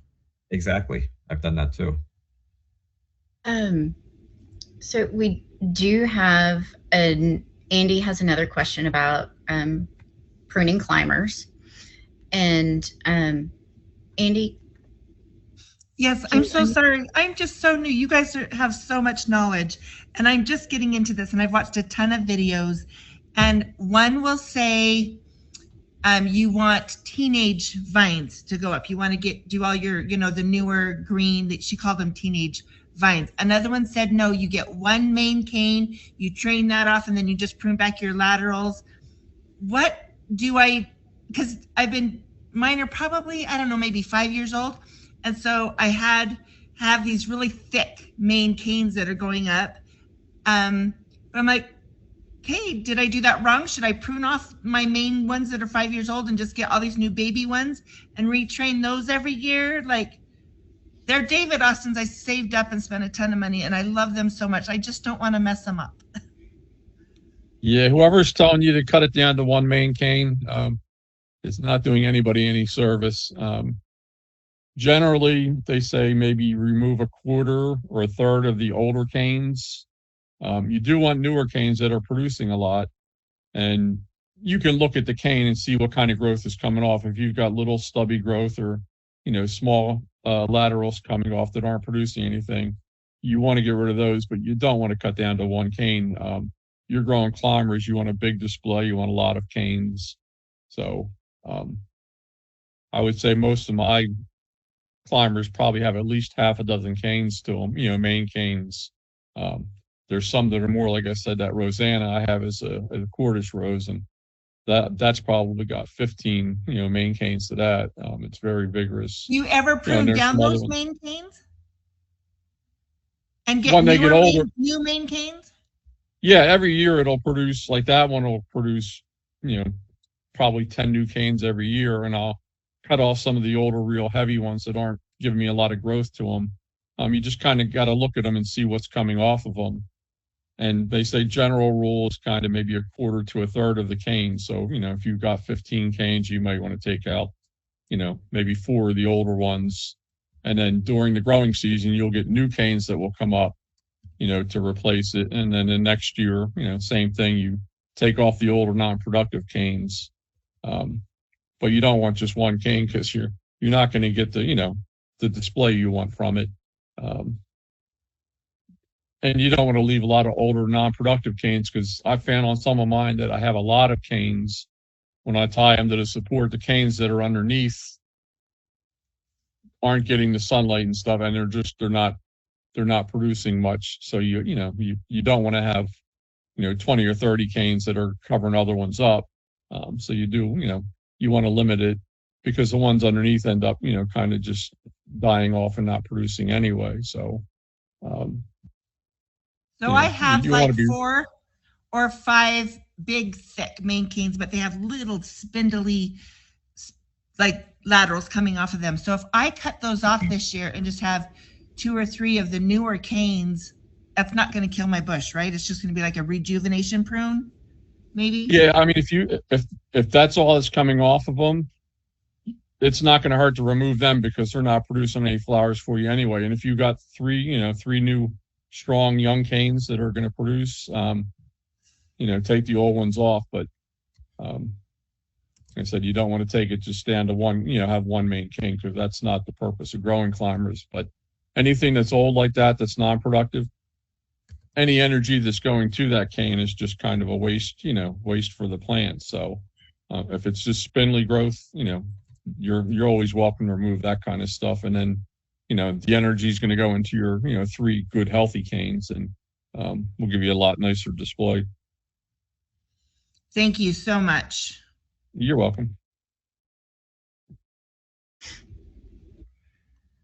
And I know that there's still a few questions that are coming into the chat right now. If you want to go ahead and continue to ask those, we'll get those questions to our panelists so that they can provide some feedback. But I also want to make sure that we keep everybody, to the 2-hour window. But while I have the moment before I turn it over to Gary, I just want to say thank you so much for everybody who has come to spend this Saturday with us and have a really great discussion. I, as a plant hospice person, have actually learned a lot, and cannot thank Gary enough for putting together this great slate of webinars that we have coming up for 2026, and thank Emily for all the wonderful, wonderful help that she's provided. So thank y'all so much. So as we're getting ready to close, the mayor's coming in. I would like to ask each of the panelists to provide some closing remarks or comments or suggestions. So we'll start with Lou. Well, I think keep everything in perspective. Rose growing is the greatest hobby in the world, and make it as simple or as complex as you want, but hopefully you'll enjoy roses for the entire year, and the weather will not be an issue, and you'll really enjoy yourself. So anyway, have a fun time growing roses. Linda? Yeah, just thank you very much for listening, and have a good time. Bill? I'll just try to keep it a fun hobby. Don't stress yourself out, and don't try to do too much. Coming from a person with 1,000 roses sounds kind of silly, but you have to know your limitations, what you're able to take care of. And as long as I'm healthy, I'll still be sick, but I'll do my crazy stuff. But try to be reasonable with what you want to do, and do a good job at doing it, and you'll enjoy your garden. All right, Ken.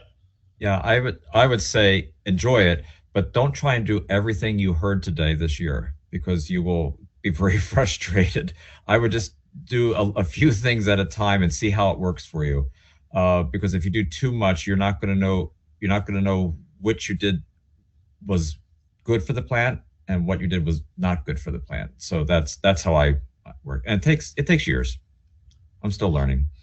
All right. Way I look at it, working in the garden with roses is way to reduce stress. If you're getting out there, having a good time, that's all that matters. Well, thank you, Lou, Linda, Bill, and Ken for providing us guidance on recovering from the unusual winter and moving into the spring season successfully. Our next webinar will be January 31st. It'll be a two-part webinar. Part one will be a members meeting where President Craig Dorso will provide us an update on what's going on with American Rose Society and what they're thinking about going on further up.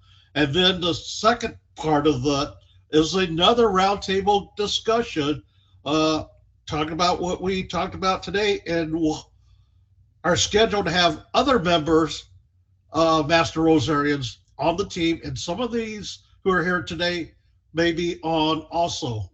The video from today's webinar will be on the ARS members portal and the ARS YouTube channel in the next few days or weeks. And if you have friends that are into caring for roses but have not attended any of these, bring them in, have a rose party, rose watching party, and you guys all had to have fun. So have a nice day, all, and hopefully we'll see you next Saturday. Oh, by the way, these guys did a great job.